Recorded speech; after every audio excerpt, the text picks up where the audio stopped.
Hi, I'm Sarah Wolfe, and I'm the Clean Energy Advocate here at VPIRG. So we need to get off of fossil fuels, and fast. We know how to clean up our electricity, but we're not nearly as good at cleaning up the fossil fuels burned for transportation and heating. Luckily, Vermont has a key policy already in place to help you invest in low-carbon, highly efficient heating and transportation solutions.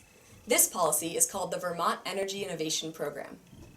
In 2015, the Vermont legislature passed the Renewable Energy Standard.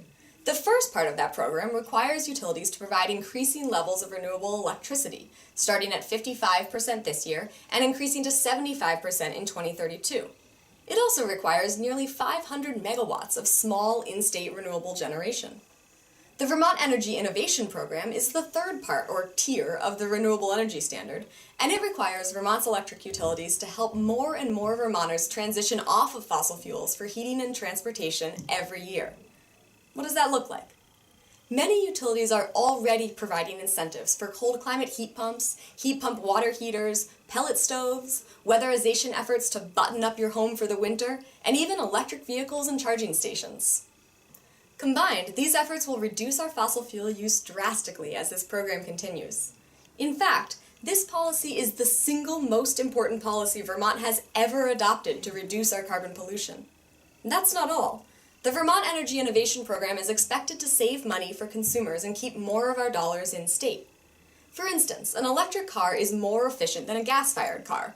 That means you'll pay less for the electricity to charge it than you would at the pump for the same number of miles. And much more of the money for that electricity stays in state, as opposed to gasoline, where we're typically sending those dollars across our borders. Same thing for modern wood heating, which supports our local forestry industry. And weatherization efforts reduce the amount you'll spend on heating entirely, no matter how you heat your home. What's more, as Vermonters use more electricity sustainably for things like EVs and heat pumps, the expense of maintaining Vermont's electric grid will be spread out over more electric use, driving down rates for everyone. For more on that, check out our video on strategic electrification. Unfortunately, at least one utility has already called for this requirement to be weakened, and we can't let that happen. Join us in supporting the Vermont Energy Innovation Program and helping all Vermonters kick their fossil fuel habit.